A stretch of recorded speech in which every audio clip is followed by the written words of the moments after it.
Halo teman-teman, bertemu lagi dengan saya Natalia Caturwulansari. Nah, kali ini saya akan membahas mengenai hutang obligasi. Meskipun di masa pandemi seperti sekarang ini, Natalia ingin mengajak teman-teman untuk aktif belajar meskipun dari rumah. Nah, maka dari itu hari ini Natalia akan mengajak teman-teman belajar mengenai hutang obligasi. Mungkin ada sebagian dari teman-teman yang sudah pernah mendengar kata hutang obligasi tapi masih belum paham apa sih hutang obligasi, atau ada juga teman-teman yang belum pernah sama sekali mendengar kata hutang obligasi. Maka dari itu simak dan tonton terus video ini sampai dengan selesai.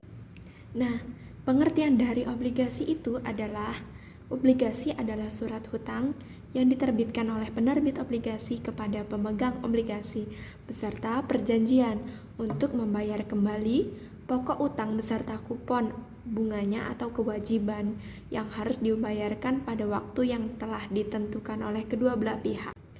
Hutang obligasi menurut Harnanto adalah salah satu sarana bagi perusahaan di dalam mendapatkan sumber dananya apabila perusahaan tidak menghendaki untuk mengeluarkan saham baru beserta konsekuensinya. Ada beberapa jenis hutang obligasi. Yang pertama, ada hutang obligasi berjamin, yakni hutang obligasi yang didukung oleh para penjamin. Contohnya, hutang obligasi hipotek oleh klaim atas real estate, dan juga obligasi perwalian kolateral dijamin oleh saham. Nah, kalau ada yang dijamin, ada juga yang tanpa jaminan, yakni obligasi yang tidak diberi jaminan apapun sama sekali. Contohnya adalah junk bond, yaitu obligasi yang memiliki tingkat bunga tinggi karena memiliki tingkat resiko kredit yang sangat besar. Ada utang obligasi berjangka, obligasi berseri, dan obligasi yang dapat ditebus. Obligasi berjangka adalah terbitan obligasi yang jatuh tempo pada satu tanggal atau satu waktu tertentu. Lalu obligasi berseri adalah terbitan obligasi yang tanggal jatuh temponya dengan serangkaian pembayaran angsuran. Dan yang terakhir yakni obligasi yang dapat ditebus, yaitu obligasi yang memberikan kepada penerbitnya hak untuk menebus dan menarik obligasi sebelum jatuh tempo. Lalu peringkat obligasi. Yang pertama, kemampuan perusahaan penerbit untuk memenuhi kewajiban finansialnya. Yang kedua, perlindungan yang diberikan maupun posisi klaim dari pemegang surat hutang tersebut bila terjadi pembubaran atau likuidasi, serta hukum lainnya yang mempengaruhi hak-hak kreditur. Lalu ada penilaian obligasi. Dengan mengetahui besar dan waktu pembayaran kupon, nilai par, serta tingkat bunga diisyaratkan, maka nilai atau harga obligasi bisa ditentukan dengan cara yang pertama, menentukan nilai sekarang dari pendapatan kupon yang diperoleh setiap tahun. Yang kedua, menentukan nilai sekarang dari nilai par yang akan diperoleh pada saat obligasi jatuh tempo. Dan yang ketiga, menjumlahkan nilai sekarang dari pendapatan kupon. Lalu penilaian obligasi yang kedua, jika tingkat bunga yang diisyaratkan lebih besar dari tingkat kupon yang dibayarkan obligasi, maka obligasi dijual pada harga premi atau lebih tinggi dari nilai parnya. Jika sebaliknya, yaitu tingkat bunga yang diisyaratkan lebih kecil dari tingkat kupon obligasi, maka obligasi akan ditawarkan pada harga diskon, artinya lebih rendah daripada nilai parnya. Lalu di sini ada contoh mengenai hutang obligasi dijual sebesar nilai nominal atau nilai pari pada tanggal pembayaran bunga. Nah, di situ ada PT Bonia mengeluarkan obligasi sebesar 2 juta dalam jangka waktu 10 tahun. Obligasi disertai tingkat bunga nominal sebesar 10% dan bunga dibayarkan setiap tanggal 1 Januari dan 1 Juli. Yang diminta jurnal yang diperlukan oleh perusahaan pada tanggal 1 Januari dan 1 Juli. Jawabannya, itu tanggal 1 Januari ditulis kas pada utang obligasi. Itu untuk mencatat pengeluaran obligasi jangka waktu 10 tahun sebesar 2 juta. Lalu pada tanggal 1 Juli adalah pembayaran bunga yang pertama, yaitu sebesar 100.000. Dari mana 100.000? Di bawah itu ada keterangan untuk cara mencari bunga yang harus kita bayarkan. yakni 10% dari tingkat suku bunga dikali dengan utang obligasi sebesar 2 juta dikali 6/12. 6/12 artinya dalam 1 tahun itu kita membayar utang bunga obligasi sebanyak 2 kali, yakni pada tanggal 1 Januari dan 1 Juli. Terjadilah pembayaran 6 bulan sekali, sehingga dalam 1 tahun itu ada 12 bulan, jadi 6/12. Begitu juga di jurnal berikutnya untuk pembayaran bunga. Lalu di situ juga ada tabel biaya bunga untuk 10 tahun. Di situ setiap tanggal 1 Juli 2010, 2011 dan seterusnya itu dibayarkan bunga sebesar 100.000. Lalu ada contoh yang kedua, yakni obligasi dijual pada tingkat diskonto atau premi pada tanggal pembayaran bunga. Di situ PT Bonia mengeluarkan obligasi nominalnya 2 juta dalam jangka waktu 10 tahun, dijual dengan kurs 97%. Hal ini penjualan obligasi dilakukan secara diskonto. Nah, perlu diingat kalau secara diskonto itu berarti dia dijual lebih rendah daripada nilai nominal. Artinya di sini disebut dengan harga diskon.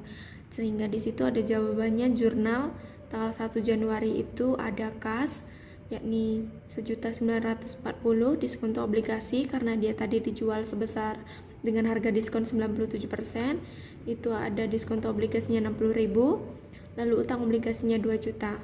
Nah, diskonto harus diamortisasikan dan dibebankan sebagai biaya bunga selama periode beredarnya obligasi.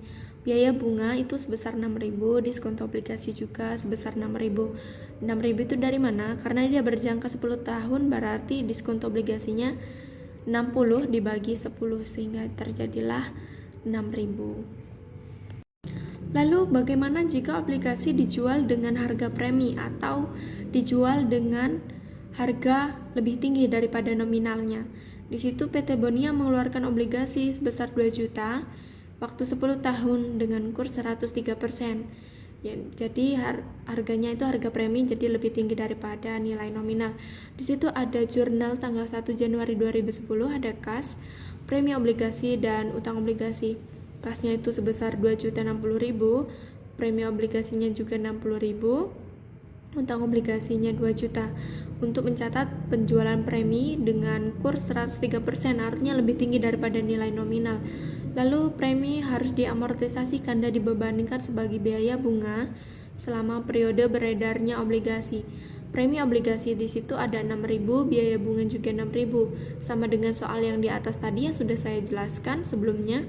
6.000 itu didapat dari 60.000 dibagi dengan jangka waktu 10.000. 6.000 dibagi 10 tahun. Lalu contoh yang ketiga, yakni obligasi yang diterbitkan di antara tanggal bunga. Di situ ada tanggal 1 Maret 2010 dijual obligasi dengan nominal sebesar 1.800.000 dengan tingkat bunganya 10%. Biaya bunga itu dibayar setiap tanggal 1 Januari dan tanggal 1 Juli dalam jangka waktu 10 tahun. Nah, di situ di soalnya diminta jurnal yang diperlukan oleh perusahaan untuk mencatat penjualan obligasi pada nilai pari ditambah dengan bunga akrual. Jawabannya, kas itu sebesar 1.830.000, utang obligasinya sebesar 1.800.000, lalu biaya bunga obligasi Januari dan Februari itu 30.000. Bunga atau semester itu setiap semesternya itu 90.000 dibagi selama 6 bulan, itu setiap tanggal 1 Januari dan 1 Juli kan tadi disebutkan di soal. Jadi 15.000 per bulan. Pada tanggal 1 Juli penjual obligasi akan membayar bunga untuk 6 bulan. Ya, pertama bunga obligasinya itu 90.000 dan kasnya itu 90.000 itu untuk mencatat pembayaran bunga untuk 6 bulan.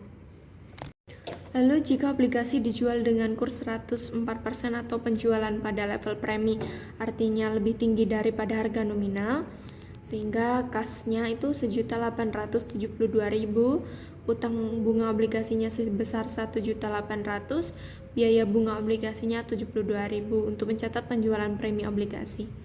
Nah, premi obligasi harus diamortisasikan sejak tanggal penjualan, yaitu tanggal 1 Maret 2010 dan dibayarkan 1 Juli. Premi asuransi obligasinya itu sebesar 2.400, biaya bunga obligasi 2.400. Mencatat amortisasi amortisasi premi obligasi sebesar 2.400 dari mana? Yakni 72.000 dari biaya bunga obligasi dibagi dengan 10 dikali 4/12 karena dia dijualnya di bulan Maret. Nah, maka dibagi 12 seperti itu. Lalu ada metode bunga efektif. Beban bunga obligasi dihitung pertama kali dengan mengalihkan nilai tercatat atau nilai buku obligasi pada awal periode dengan suku bunga efektif. Yang kedua, amortisasi diskonto atau premi obligasi kemudian ditentukan dengan membandingkan beban obligasi terhadap bunga yang dibayarkan. Di situ ada rumusnya, nilai tercatat obligasi pada awal periode dikali suku bunga efektif dikurang pembayaran bunga obligasi, yakni jumlah nominal obligasi dikali suku bunga yang ditetapkan. Nanti akan dapat jumlah amortisasi. Di situ ada contoh obligasi penerbitan pada diskonto. Di situ ada PT Cahya Abadi menerbitkan obligasi sebesar 8% dengan nilai $100.000 pada tanggal 1 Januari 2007. Jatuh temponya 1 Januari 2012, artinya 5 tahun. Dengan bunga dibayarkan setiap tanggal 1 Juli dan 1 Januari. Karena investor menuntut suku bunga efektif sebesar 10%, maka mereka harus membayar $92.278 untuk obligasi senilai $100.000 yang menciptakan diskonto sebesar $7.722. Bagaimana perhitungan memperoleh nilai diskontonya? Di situ nilai jatuh tempo hutang obligasi, nilai sekarangnya kan $100.000 yang jatuh tempo dalam waktu 5 tahun dari 2007 sampai dengan 2015. Nah, suku bunganya itu 10 tahun dibayar secara setengah tahun.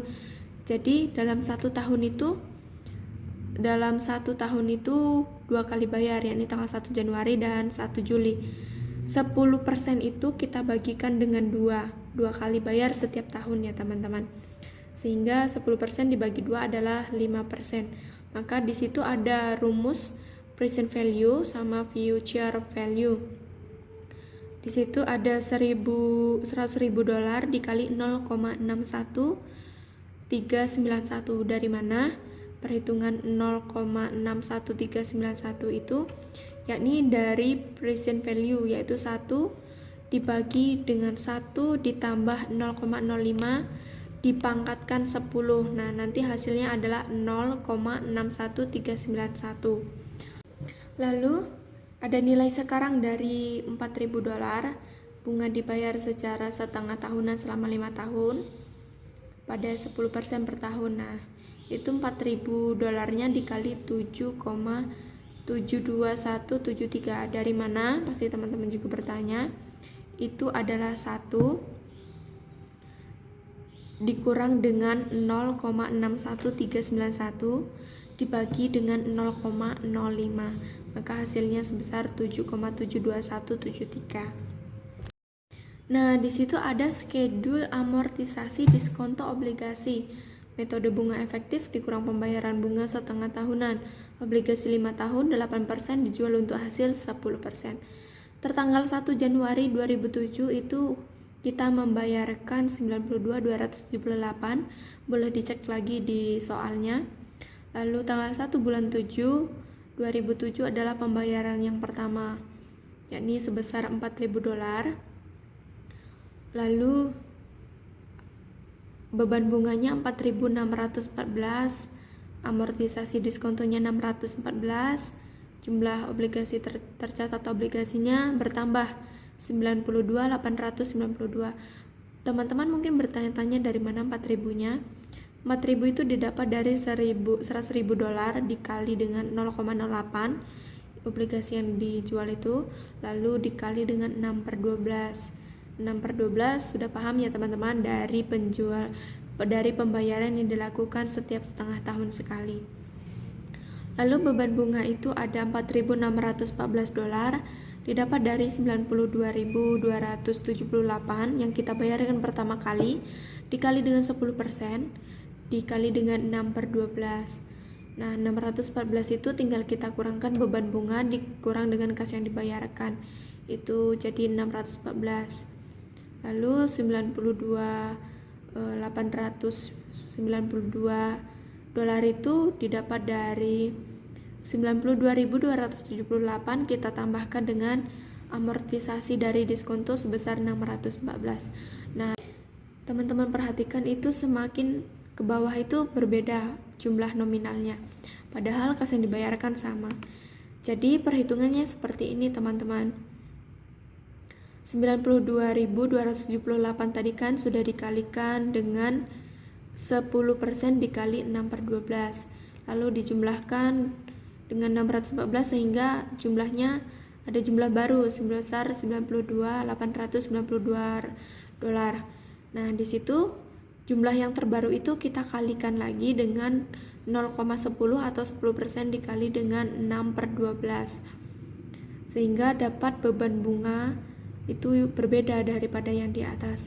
Lalu amortisasinya sama rumusnya, beban bunga dikurangkan dengan kas yang dibayarkan, amortisasinya sehingga dapat 645, lalu jumlahnya ditambahkan jumlah yang sebelumnya yang sebesar 92.852 tadi ditambahkan dengan 614 dolar tadi, jadi dapat jumlah baru. Lalu untuk mendapatkan hasil yang berbeda lagi ke bawah itu sama jumlah baru yang dari tercatat obligasi sebesar 93.537 dolar itu dikali dengan 10% dikali 6/12, seperti itu terus selanjutnya ya teman-teman. Lalu ada jurnal di situ untuk tanggal 1 Januari itu ada kas diskonto atas hutang obligasi, itu ada kas 92.278, diskontonya juga mungkin itu saja yang Natalia bisa bagikan kepada teman-teman. Di soalnya teman-teman dari sini semakin penasaran dengan hutang obligasi, boleh teman-teman perhatikan teman-teman ayat juga jurnalnya, boleh mencari mencari literatur seperti itu. dari tempat lain selain menonton video dari Natalia yang Natalia bagikan ini. Dan kenapa sih teman-teman harus belajar dan harus termotivasi?